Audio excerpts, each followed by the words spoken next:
Hello दोस्तों, GD के analysis channel में आपका बहुत बहुत स्वागत है। आज इस वीडियो में बात करने वाले हम आईडीएफसी फर्स्ट बैंक के बारे में। तो इस स्टॉक में काफ़ी बड़ी मात्रा में इन्वेस्टमेंट की गई है इंश्योरेंस कंपनी के द्वारा। तो एग्जैक्टली कितने करोड़ शेयर अलॉट किए गए हैं और किस प्राइस पे किए गए हैं, और साथ ही मैं आपको बताऊंगा कि इस स्टॉक में आने वाले टाइम में क्या मूवमेंट रह सकती है। तो चलिए स्टार्ट करते हैं आज की वीडियो। अगर आप मेरे चैनल पर फर्स्ट टाइम विजिट कर रहे हैं तो आप मेरे चैनल को सब्सक्राइब भी कर सकते हैं और आप मेरे व्हाट्सअप चैनल को भी ज्वाइन कर सकते हैं। उसका लिंक आपको मिलेगा डिस्क्रिप्शन बॉक्स के अंदर। तो चलिए बढ़ते हैं खबर की तरफ। यहाँ पर मैं आपको छोटी सी इन्फॉर्मेशन देना चाहूँगा वीडियो स्टार्ट करने से पहले। यहाँ पर आप नोट कर सकते हैं, ये मेरी लेटेस्ट वीडियो है जो मैंने अभी बनाई है। सलासर टेक्नोलॉजी के ऊपर यहाँ पे 2 वीडियो बन चुकी है। 30 मई 2024 की अनाउंसमेंट है कंपनी की तरफ से। यहाँ पर शेयर अलॉटमेंट की गई है और रिजल्ट आए हैं। 3 स्टॉक स्प्लिट के ऊपर न्यूज़ कवर करी है मैंने। यहाँ पे देखिए रेशियो मैंने बता रखा है। 30 मई की इसकी इन्फॉर्मेशन है। बोनस से रिलेटेड एक इन्फॉर्मेशन कवर करी है। 29 मई को कंपनी ने डिक्लेयर करा था यहाँ पर। और 3 कंपनियां पावर मैक, अवंटेल, आरबीएनएल, इन तीनों को एक ऑर्डर मिलता हुआ नज़र आ रहा है और तीनों की जो इन्फॉर्मेशन है 29 मई 2024 की है। तो सारी इन्फॉर्मेशन बिल्कुल लेटेस्ट है, आप मेरे चैनल पर जाकर के देख सकते हैं सारी इन्फॉर्मेशन को। तो चलिए बढ़ते हैं खबर की तरफ। इन्फॉर्मेशन बिल्कुल लेटेस्ट है, यहाँ पर आप देख सकते हैं आईडीएफसी फर्स्ट बैंक 30 मई 2024 की इन्फॉर्मेशन निकल के आ रही है। एनएससी कोड, बीएससी कोड आप यहाँ से नोट कर सकते हैं, दोनों जगह से ट्रेड होता है। तो कंपनी की तरफ से जो न्यूज़ निकल के आ रही है, आउटकम ऑफ बोर्ड मीटिंग, तो प्रेफरेंशियल इशू किए गए हैं और यहाँ पे कंपनी ने 3200 करोड़ का फंड रेज करा है। तो एग्जैक्टली न्यूज़ ये है कि कंपनी की 30 मई 2024 की मीटिंग थी। यहाँ पे कंपनी ने कंसीडर और अप्रूव करे हैं 39 crore 68 lakh 74,600 share, equity share, और यहाँ पर 80 रुपये 63 पैसे में अलॉटमेंट की गई है। और जिसकी वजह से इनको कंपनी को जो फंड रेज हो रहा है 3200 करोड़ का, यहाँ पे कंपनी फंड रेज करती हुई नज़र आ रही है। किस किस को अलॉट किए गए हैं और कौन कौन सी कंपनी इसमें शामिल हैं, तो जानते हैं आगे।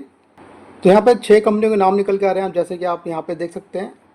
LIC, HDFC insurance company, Aditya Birla sun life insurance company, Bajaj insurance company, यहाँ पर देखिए ICICI लोम्बार्ड और SBI जनरल। ये 6 कंपनियों ने यहाँ पर इन्वेस्टमेंट की है इस IDFC फर्स्ट बैंक के अंदर। तो यहाँ पे इन्होंने डाटा डिस्क्लोज कर रखा कंपनी ने। प्री होल्डिंग क्या थी इनकी, यहाँ पे 1 करोड़ 42 लाख जो इनकी होल्डिंग थी LIC की, अब जो हो जाएगी 20 करोड़ 2 लाख की। और ये देखिए HDFC की जो होल्डिंग थी 1 करोड़ 75 लाख 95 हज़ार की, अब हो जाएगी इनकी 9 करोड़ 82 लाख। और यहाँ पर आदित्य बिरला की जो होल्डिंग थी 1 करोड़ 73 लाख 55 हज़ार की, अब हो जाएगी 7 करोड़ 93 लाख 67 हज़ार। और यहाँ पर बजाज की जो होल्डिंग थी 2 करोड़ 8 लाख शेयरों की, जो अब बढ़ के हो जाएगी 5 करोड़ 18 लाख 35 हज़ार। ICICI लोम्बार्ड ने भी पहले इन्वेस्टमेंट की हुई है 94 लाख 40 हज़ार की, जो अब इनकी होल्डिंग हो जाएगी 4 करोड़ 4 लाख की। अब यहाँ पे जो SBI जनरल इंश्योरेंस कंपनी है, ये फर्स्ट टाइम इन्वेस्टमेंट कर रही है इस कंपनी में। तो यहाँ पर 62 लाख इन्होंने शेयर लिए हैं। तो यहाँ पर होल्डिंग का परसेंटेज भी बता रखा है कितने परसेंट होल्डिंग हो जाएगी। तो यहाँ पर इन 6 बड़ी कंपनियों ने इस बैंक में इन्वेस्टमेंट की है। तो यहाँ पर मैं आपको बताना चाहूँगा, यहाँ पे देखिए कैटेगरी भी इन्होंने बता रखी है कि पब्लिक कैटेगरी के अंदर फॉल करते हैं। जैसे कि मैंने हर वीडियो में आपको बता दूँ, होल्डिंग पैटर्न के अंदर 2 कैटेगरी आती है, सिर्फ और सिर्फ एक प्रमोटर की और एक पब्लिक होल्डिंग। तो पब्लिक होल्डिंग के अंदर सारे फॉल करते हैं, FI, GI, या फिर नॉन प्रमोटर हो, या फिर कोई म्यूचुअल फंड हो, या कोई प्राइवेट कंपनी हो, सारे पब्लिक कैटेगरी के अंदर फॉल करते हैं। तो ऐसा नहीं होता कि पब्लिक कैटेगरी के अंदर सिर्फ और सिर्फ आम इन्वेस्टर ही आते हैं इसमें। जैसे कि आप यहाँ पे देख सकते हैं पब्लिक कैटेगरी के अंदर LIC कंपनियाँ भी इन्वॉल्व हो रही हैं। यहाँ पे कंपनी और डिस्क्लोज कर रही है अपने डाटा को। यहाँ पर बता रही है कि कंपनी की जो अभी करंट होल्डिंग में जो टोटल इक्विटी शेयर हैं वो 707 करोड़ 72 लाख 76 हज़ार 843 है, जो बढ़ के हो जाएंगे 747 करोड़ 41 लाख 51 हज़ार 443। तो यहाँ पर कंपनी ने बताया कि इस कंपनी को एक अप्रूवल की ज़रूरत पड़ेगी। इस जो कंपनी ने डिसीजन लिया है, तो उसमें कंपनी क्या करते हैं, शेयर होल्डर जो भी कंपनी के शेयर होल्डर हैं उनके पास एक ईमेल जाएगी। ईमेल के थ्रू पार्टिसिपेट ले सकते हैं शेयर होल्डर। और उसमें जो कंपनी ने और उसमें पूछा जाता है कि जो कंपनी ने डिसीजन लिया है वो आप उसको एग्री करते हैं या डिसएग्री करते हैं। तो मैं यहाँ पर बोलूँगा 99% केस में ये जो रेजोल्यूशन होता है, जो भी कंपनी फैसला लेती है उसमें मोहर लग जाती है। ये एक फॉर्मेलिटी होती है जो सेबी के द्वारा एक रूल और रेगुलेशन बनाया गया, उसको फॉलो करना पड़ता है, तो ये फॉलो किया जाएगा। अब इस कंडीशन में होगा क्या, तो इस प्रोसीजर में पूरा 1 महीने का टाइम होता है और 1 महीने के अंदर अंदर ये अप्रूवल ली जाती है। 1 महीने के बाद ये शेयर ट्रांसफ़र कर दिए जाएंगे कंपनियों के डीमेट अकाउंट में। उसके बाद ये लिस्टिंग होगी। ये प्रोसीजर थोड़ा लंबा होता है, लगभग 3 महीने का प्रोसीजर होता है। तो 3 महीने के अंदर अंदर इन ये जो सारे शेयर हैं जो करोड़ों शेयर अलॉट किए गए हैं वो सारे के सारे डीमेट अकाउंट में ट्रांसफ़र हो जाएंगे। अब क्वेश्चन ये आता है कि अगर ये शेयर 3 से 4 महीने बाद इसका प्राइस 100 रुपये हो जाता है या फिर 90 रुपये होता है और इनको अलॉटमेंट की गई है 81 रुपीज़ में, तो क्या ये सारे के सारे अपनी होल्डिंग को सेल करके प्रॉफिट बुक करेंगे? ऐसा नहीं होता। इसमें क्या होता है कि कंडीशन लगाई जाती है। जब डीमेट अकाउंट में शेयर ट्रांसफ़र किए जाते हैं तो इसमें एक कंडीशन होती है, जैसे ही डीमेट अकाउंट में शेयर ट्रांसफ़र किए जाएंगे तो 6 महीने का एक लॉक इन पीरियड होता है, 6 महीने का प्रतिबंध होता है। जैसे ही 6 महीने पूरे होंगे उसके बाद इनके पास एक राइट होता है कि शेयर को सेल कर सकते हैं। बट मैं यहाँ पर आपको एक बात बताना चाहूँगा कि इनकी जो इन्वेस्टमेंट होती है, इन बड़ी कंपनियों की जो इन्वेस्टमेंट होती है, इनकी इन्वेस्टमेंट 2-4 महीने की नहीं होती और ना ही ये इनकी इन्वेस्टमेंट 20 से 25% गेन के लिए होती है। इनकी इन्वेस्टमेंट जो होती है 100%, 200%, 300% प्रॉफिट गेन की होती है। आप इसको इस भाषा में समझ सकते हैं, आसान भाषा में, कि जब हम कोई स्टॉक को बाय करते हैं तो हम थोड़ा सा रिसर्च करते हैं जितनी हमारे पास नॉलेज होती है। बट इन कंपनी के पास एक रिसर्च टीम होती है, चार्टर्ड अकाउंटेंट की टीम होती है, पूरा रिसर्च करते हैं डाटा को, फिर वो डिसीजन लेते हैं कि इस स्टॉक में एंट्री करनी चाहिए या नहीं करनी चाहिए। तो आप समझ सकते हैं कि हमारा दायरा लिमिटेड है, इनका दायरा बहुत ज़्यादा बड़ा होता है और काफ़ी ज़्यादा रिसर्च करके किसी भी कंपनी में एंटर करते हैं। तो आप समझ सकते हैं, तो इतनी रिसर्च हमारी रिसर्च के आगे काफ़ी ज़्यादा इनकी रिसर्च आगे बढ़ के होती है। तो इसको हम इस हिसाब से इसलिए हम अंदाज़ा लगा सकते हैं कि आने वाले टाइम में ये स्टॉक काफ़ी ज़्यादा अच्छा परफॉर्मेंस करता हुआ नज़र आएगा। अब मैं आपको बताऊंगा कुछ ऐसी कंपनी के बारे में जिनमें ऐसी इन्वेस्टमेंट की गई और उनके रेट कहीं से कहीं हो चुके हैं। तो चलिए देख लेते हैं कौन सी कंपनियाँ हैं वो। तो कंपनी की इन्फॉर्मेशन कवर करने से पहले मैं आपको इस कंपनी का थोड़ा डाटा शो करना चाहूँगा। तो जैसे कि आप देख सकते हैं जनवरी मंथ 2023 का डाटा और फरवरी मंथ 2023 का डाटा, ऐसे ही जनवरी पूरा 2023 का डाटा यहाँ पर अवेलेबल है। और आप देख सकते हैं एवरेज निकालेंगे तो 3-3.5 रुपये की एवरेज निकल के आ रही है कि ये स्टॉक 3 से 3.5 रुपये के आसपास मूव कर रहा था काफ़ी टाइम तक। अब आगे देख लेते हैं। देखिए आगे जो निकल के आ रहा है इसका डाटा, आप यहाँ पे देखिए इन 3 मंथ में इनका जो डाटा निकल के आया, जो स्टॉक 3-3.5 रुपये घूम रहा था वो आज की डेट में 24 रुपये के आसपास मूव कर रहा है। रीज़न क्या है, रीज़न आगे देख लेते हैं। रीज़न जानने से पहले मैं इस कंपनी के बारे में आपको बताना चाहूँगा। रॉयल इंडिया कॉर्पोरेशन लिमिटेड इस कंपनी का नाम है। 29 मई 2024 की इन्फॉर्मेशन निकल के आ रही है। आप BSE कोड नोट कर सकते हैं, 512047 इसका BSE कोड है। ये सिर्फ BSE में ट्रेड होता है। तो बढ़ते हैं इन्फॉर्मेशन की तरफ। तो यहाँ पे कंपनी ने 3,25,00,000 शेयर अलॉट किए हैं। किसको करे हैं और किस प्राइस पे करे हैं, यहाँ पर इन्होंने बता रखा है 10 रुपये में कंपनी ने ये शेयर अलॉट किए थे। अब यहाँ पे देखिए वारंट दिए थे, पहले ये वारंट थे, अब ये इक्विटी के अंदर शेयर में कन्वर्ट हो चुके हैं। वारंट क्या होता है? वारंट होते हैं एक कंपनी और इन्वेस्टर के बीच में एक एग्रीमेंट होता है जिसमें कंपनी 25% लेती है शुरुआत में और 75% के लिए 18 महीने का टाइम देती है इसको इक्विटी में कन्वर्ट होने के लिए।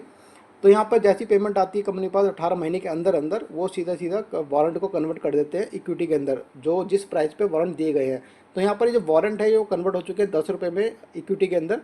जैसे मैंने आपको ऊपर बताया है कि 10 रुपये का प्राइस। अब मैं आपको बताता हूँ यहाँ पर क्या टाइम पीरियड रहा होगा जब अलॉटमेंट की गई होगी। इसका जो जनरल टाइम होता है 18 महीने का कंपनी टाइम देती है कन्वर्ट होने के लिए। अब इसको पीछे चलते हैं, बिल्कुल और पीछे चलेंगे तो 1 साल के अंदर, 1 साल पीछे चलते हैं तो यहाँ पर मान सकते हैं कि जिस प्राइस पे ये अलॉटमेंट की गई थी तो यही प्राइस उस वक्त मार्केट में चल रहा होगा जब ये अलॉटमेंट की गई होगी। जनरली यही होता है, जब वारंट या शेयर अलॉट किए जाते हैं तो मार्केट में भी वही प्राइस चल रहा होता है, या थोड़ा सा ऊपर होता है या थोड़ा सा नीचे होता है, जनरली वही देखा गया है। तो इस केस में भी यही हुआ है, जैसे कि मैंने आपको बताया रिसेंटली चला ये, तो 10 रुपये में 3,25,00,000 जो शेयर वो वारंट थे वो शेयर में कन्वर्ट हो चुके हैं। अब यहाँ पे देखिए किस किस को दिए गए हैं ये मैं आपको बताता हूँ। तो यहाँ पे बड़े नाम निकल के आ रहे हैं और इस कंपनी के नाम यहाँ पे देखिए प्रमोटर ग्रुप है, प्रमोटर हैं और नॉन प्रमोटर हैं। तो यहाँ पर नॉन प्रमोटर 2 हैं जिन्होंने 85 लाख और 80 लाख शेयर लिए हैं, और यहाँ पर 3 प्रमोटर हैं जिन्होंने अपनी होल्डिंग को बढ़ाया है। अब मैं आपको ये बताना चाहूँगा प्रमोटर कौन होते हैं? फाउंडर होते हैं, एक ऑर्गेनाइजर होते हैं कंपनी के। इनको सब पता होता है कंपनी के अंदर क्या होने वाला है, इन फ्यूचर क्या होने वाला है, और एक्टिविटी सब पता होती है, तभी अपनी होल्डिंग को इंक्रीज़ करते हैं या डिक्रीज़ करते हैं। अगर इनको पता है कि इनको लगता है कि हमारी कंपनी में ज़्यादा अच्छी परफॉर्मेंस नज़र नहीं आ रही है इन फ्यूचर, तो अपनी होल्डिंग को धीरे धीरे कम करना स्टार्ट कर देते हैं। अगर इनको लगता है इन फ्यूचर में हमारी कंपनी ग्रो करेगी या कोई प्रोजेक्ट लेके आ रही है तो उसमें अपनी होल्डिंग को बढ़ाना स्टार्ट कर देते हैं। तो जिसके चलते शेयर में आपको मूवमेंट देखने को मिल जाती है। तो यही रीज़न होता है, जब प्रमोटर अपनी होल्डिंग को बढ़ाता है तो उसको पूरी एक्टिविटी पता होती है कि अपनी उनकी कंपनी में क्या होने वाला है। तो यहाँ पर इन्होंने अपनी होल्डिंग को बढ़ाया और आप रिजल्ट देख सकते हैं। अब हम बढ़ते हैं दूसरी कंपनी की तरफ। दूसरी इन्फॉर्मेशन की तरफ बढ़ने से पहले इस कंपनी का डाटा देख लेते हैं। तो देखिए जनवरी 2023, फरवरी, मार्च, तो 2023 का डाटा है यहाँ पर सारा। और प्राइस आप देखेंगे तो 25 और 20 से 25 रुपये के आसपास ये मूव कर रहा था काफ़ी टाइम से। अब यहाँ पर हम रिसेंट डाटा पे आते हैं तो यहाँ पर हमको पता चलता है कि शेयर का प्राइस हो चुका है 243 रुपये। और यहाँ पर आप देख सकते हैं ये फरवरी और जनवरी 2024 से और मई 2024 तक का प्राइस देख सकते हैं 40 से 243 रुपये हो चुका है। रीज़न क्या है, रीज़न मैं आपको बताऊंगा आगे। ये इस कंपनी का डाटा था 30 मई 2024 की अनाउंसमेंट निकल के आ रही है और इसका BSE कोड नोट कर लीजिए 541714 इसका BSE कोड है। ये सिर्फ BSE में ट्रेड होता है। तो इन्फॉर्मेशन की तरफ बढ़ते हैं। तो ये जो इन्फॉर्मेशन है ये भी एक पिछली इन्फॉर्मेशन से रिलेटेड है। 9,60,05,000 इक्विटी शेयर अलॉट किए गए हैं, वो भी कन्वर्जन। यहाँ पे भी देखिए वारंट इशू किए गए थे। प्राइस क्या था 72 रुपये का। और जैसे मैंने आपको ऊपर बताया क्या प्राइस चल रहा है आज की डेट में, और 72 रुपये में जब अलॉटमेंट की गई थी, इसको भी हम लेके जाते हैं 1 साल पीछे तो उसका प्राइस क्या चल रहा था यहाँ से थोड़ा सा अंदाज़ा ले लेते हैं। तो अगर हम 1 साल पीछे चल के जाते हैं मई के आसपास, तो मई मंथ में देखिए इसका प्राइस 28-30 रुपये था। तो उम्मीद ये है कि इसका जो प्राइस था यहाँ इस मार्च या फरवरी में इनको अलॉटमेंट दी गई होगी जो प्राइस के आसपास मूव कर रहा था शेयर। अब जैसे यहाँ पर अलॉटमेंट की जाती है उसके बाद आप देख सकते हैं होल्डिंग बढ़ने के बाद इसका प्राइस क्या हो जाता है। और आगे मैं बताना चाहूँगा किस किस ने इसमें इन्वेस्टमेंट की है। तो यहाँ पे जो निकल के आ रहा है प्रमोटर निकल के आ रहे हैं 5 प्रमोटर हैं इसमें। और पब्लिक में भी काफ़ी ज़्यादा इन्वेस्टमेंट, पब्लिक मतलब नॉन प्रमोटर, सीधी सीधी बात है, पब्लिक कैटेगरी के अंदर नॉन प्रमोटर फॉल करते हैं। तो यहाँ पर 1,75,000 और 1,75,000 से इन्होंने अपनी होल्डिंग को बढ़ाया। और जो नॉन प्रमोटर थे इन्होंने 17,500, 17,500, 17,500, 9,000, 12,000 और 12,000 और ये टोटल बन जाता है 9,60,500। तो इन दो स्टॉक का चलने का कारण सबसे बड़ा यही था कि इसमें प्रमोटर की इन्वॉल्वमेंट थी। प्रमोटर की इन्वॉल्वमेंट है तो कहीं ना कहीं शेयर में आपको देखने को मिलेगी तेज़ी। ये 80 से 90% के केसों में देखा गया है। ये मेरा खुद का एनालिसिस है, मैं किसी को रिकमेंड नहीं करता अपने चैनल पर किसी स्टॉक को बाय करने का, सेल करने का। जो डाटा है मैं आपके सामने पेश कर रहा हूँ। अब हम बढ़ते हैं नेक्स्ट इन्फॉर्मेशन की तरफ। तो नेक्स्ट इन्फॉर्मेशन जो निकल के आ रही है वो देखिए 30 मई 2024 की है। यहाँ पे जो कोड है BSE कोड 540952 इसका BSE कोड है। यहाँ पे NSE में भी ये शेयर ट्रेड होता है लाल। तो 30 मई की मीटिंग थी। तो इन्फॉर्मेशन देख लेते हैं। तो इन्फॉर्मेशन जो निकल के आ रही कंपनी की तरफ से वो ये है कि 5 अक्टूबर 2023 को कंपनी ने वारंट इशू किए थे। जैसे कि आप देखते हैं वारंट अलॉटेड 10,38,3710 शेयर। तो यहाँ पर कंपनी बता रही कि कंपनी ने 10,38,000 वारंट दिया है। इसको समझिए, वारंट दिया है मतलब शेयर नहीं दिए, जो 18 महीने के अंदर अंदर धीरे धीरे कन्वर्ट होते हैं इक्विटी के अंदर। किस प्राइस पे दिए हैं तो यहाँ पर कंपनी ने डिस्क्लोज भी कर रखे। 202 रुपये 24 पैसे में कंपनी ने अलॉटमेंट की थी वारंट को। और उसके लिए 75% की पेमेंट के लिए कंपनी 18 महीने का टाइम देती है। पूरा प्रोसीजर जैसे मैंने आपको ऊपर बताया 18 महीने का टाइम देती है। जैसे 18 महीने के अंदर अंदर कंपनी के पास पेमेंट आती है, ये वारंट हो जाते हैं इक्विटी में कन्वर्ट 202 रुपये में। अब आप देख लेते हैं इस कंपनी का डाटा क्या कहता है। तो इस स्टॉक का डाटा हम देख लेते हैं। 2023 का जो डाटा निकल के आ रहा है वो यहाँ पर आप देख सकते हैं। तो जो अलॉटमेंट हुई थी, वारंट की अलॉटमेंट हुई थी, तो वारंट की अलॉटमेंट होती है 1 साल पहले। हम जनरली मान के चल सकते हैं 1 साल पहले इसकी अलॉटमेंट हुई होगी 202 रुपये के आसपास। तो 202 रुपये उस वक्त प्राइस रहा होगा तभी ये अलॉटमेंट की गई है। तो जैसे कि आप देख सकते हैं यहाँ पर जो प्राइस था 202 रुपये 218 रुपये के आसपास मूव कर रहा था। तो इसका मतलब यहीं कहीं अलॉटमेंट की गई थी इन्हीं मंथ में जो था। अब जो मैं आपको बताने वाला हूँ कहाँ तक ये शेयर पहुँचा, तो ये आप देख सकते हैं, बिल्कुल आपके सामने है डाटा। इसका प्राइस जो पहुँचा 508 रुपये के आसपास पहुँच चुका था। और ये जो प्राइस है ये 10 रुपये की फेस वैल्यू का प्राइस है और ये 1 रुपये की फेस वैल्यू का प्राइस है। तो कहीं ना कहीं आप देख सकते हैं कि इम्पैक्ट कितना ज़्यादा अच्छा पड़ता है किसी भी होल्डिंग बढ़ती है। प्रमोटर की बढ़ रही है तो बहुत ज़्यादा अच्छा पड़ता है, और नॉन प्रमोटर की बढ़ रही है थोड़ा लेट पड़ता है। किसी पे जल्दी पड़ता है स्टॉक पे, किसी पे लेट पड़ता है, बस फ़र्क इतना ही होता है।